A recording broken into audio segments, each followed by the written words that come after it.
Shalom Bapak Ibu yang dikasihi Tuhan. Sebelum peristiwa penyaliban Tuhan Yesus sudah menjanjikan kepada murid-muridnya akan kehadiran Roh Kudus yang akan datang, yang akan hadir dan diam di dalam murid-muridnya dan menyertai mereka selama-lamanya. Dan Roh Kudus itu juga akan menyertai kita semua umat Tuhan sampai pada hari ini. Setelah kebangkitannya dan menjelang kenaikannya ke surga, Tuhan Yesus memerintahkan kepada murid-murid untuk tetap tinggal di Yerusalem sampai Roh Kudus itu dicurahkan ke atas mereka. Dan setelah peristiwa pencurahan Roh Kudus di Yerusalem itu, maka Roh Kudus tetap tinggal di dalam hati setiap orang percaya, di dalam hati kita semua, sampai pada hari ini. Salah satu hal yang Tuhan Yesus janjikan adalah bahwa kehadiran Roh Kudus di dalam diri orang percaya itu akan memberikan aliran-aliran air kehidupan di dalam diri kita orang-orang percaya. Mari kita membaca di dalam Yohanes pasal 7 ayat 37 sampai 39. Dan pada hari terakhir, yaitu pada puncak perayaan itu, Yesus berdiri dan berseru, "Barang siapa haus, baiklah ia datang kepadaku dan minum. Barang siapa percaya kepadaku, seperti yang dikatakan oleh kitab suci, dari dalam hatinya akan mengalir aliran-aliran air hidup." Yang dimaksudkannya ialah roh yang akan diterima oleh mereka yang percaya kepadanya. Sebab roh itu belum datang, karena Yesus belum dimuliakan. Tuhan Yesus berjanji bahwa ketika Roh Kudus itu nanti akan datang atas diri orang-orang percaya, maka Roh Kudus itu akan bekerja, berkarya di dalam diri orang percaya, sehingga dari dalam diri kita akan mengalir aliran-aliran air kehidupan. Peristiwa ini terjadi ketika pada saat itu Tuhan Yesus ikut serta dalam perayaan Hari Raya orang Yahudi, yaitu Hari Raya Pondok Daun. Kita bisa baca itu di dalam pasal 7 ayat yang kedua. Hari Raya Pondok Daun biasanya dirayakan selama 7 hari berturut-turut. Biasanya dilakukan di akhir masa panen, sebagai ungkapan syukur dari orang-orang Yahudi atas berkat yang Tuhan berikan kepada mereka melalui hasil panen yang mereka peroleh. Sekaligus juga Hari Raya Pondok Daun merupakan peringatan tentang perjalanan nenek moyang mereka, bangsa Israel, keluar dari Mesir beberapa ratus tahun sebelumnya. Selama dalam perjalanan itu, selama dalam pengembaraan di padang gurun, maka nenek moyang mereka, orang-orang Israel, tidak mempunyai tempat tinggal yang permanen. Mereka tinggal di pondok-pondok yang tidak permanen. Sehingga pada Hari Raya Pondok Daun, orang-orang Yahudi, mereka selama 7 hari berturut-turut mereka juga tinggal di dalam pondok-pondok yang terbuat dari ranting dan dari daun-daun. Sebagai peringatan akan apa yang sudah dialami oleh nenek moyang mereka. Sekaligus mereka juga memperingati bagaimana Tuhan menolong nenek moyang mereka, menyertai dalam perjalanan selama 40 tahun itu, menyediakan semua yang dibutuhkan, dan akhirnya membawa nenek moyang mereka untuk masuk ke tanah perjanjian. Salah satu ritual yang dilakukan pada Hari Raya Pondok Daun pada saat itu adalah setiap hari selama 7 hari itu, seorang imam akan keluar dari bait Allah, membawa kendi yang terbuat dari emas, dan kemudian mengambil air di kolam Siloam. Setelah itu air itu dibawa kembali ke bait Allah dan disiramkan di sekitar altar. Ini merupakan harapan dari orang-orang Israel, orang-orang Yahudi pada saat itu, bahwa di musim yang akan datang akan turun hujan. Mereka akan mendapatkan air, sehingga akan membuat ladang-ladang mereka menjadi subur. Dan selama seorang imam dalam perjalanan mengambil air ke kolam Siloam dan kembali ke bait Allah, maka umat Israel mengiringi imam ini dengan menaikkan puji-pujian kepada Tuhan, dengan menyanyikan mazmur kepada Tuhan. Dan salah satu pujian yang seringkali mereka naikkan pada saat prosesi itu adalah diambil dari Yesaya pasal 12 ayat 3. "Maka kamu akan menimba air dengan kegirangan dari mata air keselamatan." Air adalah sesuatu yang penting pada saat itu untuk kelangsungan hidup mereka. Oleh karena itu, mereka menyambut dengan gembira, dengan penuh sukacita, dengan penuh harapan ketika prosesi mengambil air ini dilakukan, dengan harapan bahwa mereka akan mendapatkan banyak air, untuk kelangsungan hidup mereka. Dan kemudian Tuhan Yesus memakai kesempatan ini, perayaan Hari Raya Pondok Daun ini, untuk memberitakan sebuah kebenaran kepada mereka. Tuhan Yesus mau menyampaikan bahwa Dialah sumber kehidupan yang sesungguhnya itu. Dalam kehidupan kita secara jasmani di dunia ini kita membutuhkan air. Tetapi dalam hidup kita secara rohani kita membutuhkan air kehidupan yang hanya bisa diberikan oleh Tuhan Yesus sendiri. Setiap orang yang datang kepadanya, maka dari dalam diri mereka akan mengalir keluar air kehidupan itu yang dikerjakan oleh Roh Kudus yang Tuhan Yesus janjikan untuk diam di dalam diri setiap orang percaya. Dan kita akan belajar dari kebenaran firman Tuhan ini, bagaimana kita dapat mengalami kuasa dan pekerjaan Roh Kudus yang memberikan kehidupan itu di dalam diri kita. Hal yang pertama, kondisi yang pertama di mana kita bisa mengalami pekerjaan Roh Kudus yang memberi kehidupan dalam diri kita adalah kita harus memiliki rasa haus akan Tuhan. Kita harus memiliki rasa haus akan Tuhan. Di dalam ayat yang ke-37 tadi Tuhan Yesus memberikan undangan kepada semua orang. Barang siapa haus, baiklah ia datang kepadaku dan minum. Undangan ini berlaku untuk semua orang. Berlaku untuk semua kalangan, tidak terbatas pada status sosial tertentu, tidak terbatas pada status pendidikan tertentu atau pada etnis atau ras tertentu, tidak. Tapi undangan ini berlaku untuk semua orang, tetapi dengan satu kondisi, barang siapa haus. Bapak Ibu yang dikasihi Tuhan, di dalam diri setiap manusia ada sebuah kebutuhan akan hal-hal yang bersifat spiritual, akan hal-hal yang bersifat rohani. Dan kebutuhan itu hanya bisa terpenuhi secara tepat, terpenuhi di dalam diri kita apabila kita datang kepada Tuhan Yesus. Seseorang bisa atau berusaha untuk memenuhi kebutuhan spiritual itu dengan berbagai macam cara. Tetapi apabila mereka mencarinya di luar Tuhan Yesus, maka mereka tidak akan pernah menemukan kepuasan di dalam diri mereka.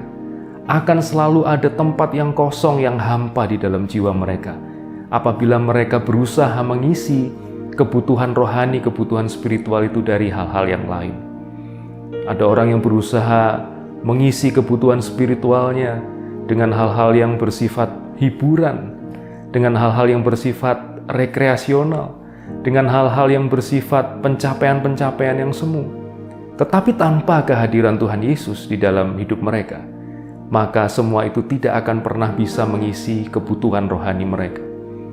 Oleh karena itu, kalau kita ingin mengalami pekerjaan Roh Kudus, kuasa Roh Kudus yang memberi kehidupan di dalam diri kita, maka yang pertama-tama kita perlu memiliki rasa haus akan Tuhan. Kita perlu menyadari bahwa di dalam diri kita ada sebuah kebutuhan secara rohani, secara spiritual, yang tidak pernah akan bisa kita temukan jawabannya di tempat lain. Kita hanya akan bisa menemukan jawaban atas kebutuhan kita itu di dalam Tuhan Yesus. Oleh karena itu kita perlu memiliki rasa haus akan Dia. Suatu rasa membutuhkan yang demikian besar kepada kehadiran Tuhan di dalam hidup kita. Kita bisa mengerti hal ini seseorang yang melakukan aktivitas fisik yang berat di tengah sinar matahari yang panas terik. Dan suatu saat pada titik tertentu dia akan merasa sangat haus. Maka satu-satunya yang dia inginkan adalah air. Tidak ada hal yang lebih menarik, yang lebih dia butuhkan daripada segelas air yang segar, yang akan memuaskan dahaga dan kehausannya itu. Itulah yang seharusnya kita miliki apabila kita ingin mengalami aliran air kehidupan di dalam diri kita, yaitu bahwa kita haus akan Tuhan, kita menginginkan Tuhan, kita merindukan Tuhan lebih dari semua yang lain. Itu adalah kondisi yang pertama, bagaimana kita bisa mengalami kuasa Roh Kudus yang memberikan aliran air kehidupan di dalam diri kita, yaitu kita perlu memiliki rasa haus akan Tuhan. Hal yang kedua yang perlu kita lakukan kalau kita ingin mengalami kuasa Roh Kudus yang memberi kehidupan adalah kita harus datang dan percaya kepada Yesus. Kita harus datang dan percaya kepada Yesus. Tadi Tuhan Yesus mengatakan, barang siapa datang dan percaya kepadaku, maka dari dalam dirinya, dari dalam hatinya akan mengalir aliran-aliran air hidup. Kita memang sudah datang dan percaya kepada Tuhan Yesus ketika kita pertama kali menyambut Dia sebagai Tuhan dan Juru Selamat kita. Ketika kita pertama kali menerima Tuhan Yesus sebagai Tuhan dan Juru Selamat kita, itu artinya kita sudah datang dan percaya kepada Dia. Maka di dalam diri kita sudah mengalir air kehidupan yang kekal itu. Kita memiliki jaminan keselamatan. Kita tidak lagi berada di bawah ancaman maut dan kebinasaan. Tetapi tidak cukup kita hanya memiliki keselamatan itu di dalam diri kita. Memang keselamatan itu adalah hal yang paling penting, hal yang paling utama, hal yang menjadi prioritas. Tetapi di dalam perjalanan hidup kita setiap hari, kita juga butuh kekuatan dan kesegaran dari Roh Kudus. Kita tidak bisa menghadapi kehidupan ini dengan kekuatan kita sendiri. Perjalanan hidup di dunia ini adalah seperti sebuah perjalanan hidup di padang gurun yang gersang, yang melelahkan. Dan tanpa kekuatan dari Tuhan, tanpa kesegaran yang diberikan oleh Roh Kudus dalam hati kita, maka kita tidak akan bisa menjalani hidup kita dengan baik. Oleh karena itu, selain kita datang dan percaya kepada Tuhan ketika kita pertama kali menerima Dia sebagai Tuhan dan Juru Selamat kita juga perlu terus-menerus datang kepada Tuhan setiap hari. Terus-menerus bersekutu dengan Tuhan setiap hari. Tidak cukup hanya pertama kali kita menerima Dia sebagai Tuhan dan Juru Selamat dan kemudian kita hidup terpisah dari Tuhan, kita hidup tanpa persekutuan dengan Tuhan. Tetapi kita perlu datang kepada Tuhan Yesus setiap hari. Kita perlu bersekutu dengan Dia setiap hari. Dan bukan saja kita percaya kepada Dia sebagai Tuhan dan Juru Selamat kita, tetapi kita juga perlu mempercayakan hidup kita, mempercayakan diri kita setiap hari kepada Tuhan. Dan Tuhan Yesus berkata, setiap orang yang datang kepadanya, setiap orang yang percaya kepadanya, maka dari dalam hatinya akan mengalir aliran-aliran air hidup. Bapak Ibu yang dikasihi Tuhan, aliran air hidup itu bukan saja menyegarkan jiwa kita, bukan saja memberi kepada kita kekuatan untuk menempuh perjalanan dan perjuangan kehidupan kita di dunia ini, tetapi aliran air hidup itu juga akan memberikan kehidupan dan kesegaran bagi banyak orang. Lewat aliran-aliran air hidup yang mengalir dari hati kita, dari diri kita itu, maka itu akan mengalir kepada orang-orang di sekitar kita. Kalau kita mengalami kuasa Roh Kudus yang menghidupkan kita, maka kehadiran kita juga akan memberikan dampak yang positif bagi keluarga kita, memberikan kehidupan di tengah-tengah keluarga kita. Kalau kuasa Roh Kudus itu bekerja di dalam hati kita, bekerja di dalam diri kita, bukan saja kita yang dikuatkan dan disegarkan, tetapi juga orang-orang di sekitar kita, lingkungan masyarakat di sekitar kita, saudara-saudara kita seiman, juga akan memperoleh dampak dari air hidup yang mengalir di dalam diri kita itu. Ini adalah suatu berkat yang luar biasa, yang hanya kita temukan kalau kita mau datang kepada Tuhan Yesus setiap hari dan kita mau mempercayakan hidup kita kepadanya. Roh Kudus sudah dicurahkan bagi setiap orang percaya sejak peristiwa pencurahan Roh Kudus di hari Pentakosta. Dan Roh Kudus itu ada di dalam hati kita, ada di dalam diri kita, menyertai kita selama-lamanya. Tetapi untuk mengalami kuasa dan pekerjaan Roh Kudus itu, kita perlu untuk datang kepada Tuhan setiap hari. Kita perlu untuk mempercayakan hidup kita kepadanya. Dan kita perlu untuk memiliki hati yang selalu haus akan Tuhan. Saya ingin mengisahkan sebuah peristiwa yang terjadi pada bulan Juli tahun 1945. Pada saat itu, sebuah kapal perang Amerika Serikat yang bernama USS Indianapolis ditembak dengan torpedo oleh kapal Angkatan Laut Jepang di Samudra Pasifik. Pada saat itu masih terjadi Perang Dunia Kedua. Dan kemudian kapal Angkatan Laut Amerika Serikat ini, USS Indianapolis, kemudian perlahan-lahan tenggelam. Dari sekian banyak awak kapal, pelaut yang ada di kapal itu, 900 orang diantaranya bisa bertahan. Dan mereka terapung-apung di tengah Samudra Pasifik sambil menunggu datangnya pertolongan. Dan dokter di kapal ini memperingatkan kepada para pelaut yang terapung-apung itu untuk tidak minum air laut. Seberapapun hausnya mereka harus bertahan untuk tidak minum air laut itu.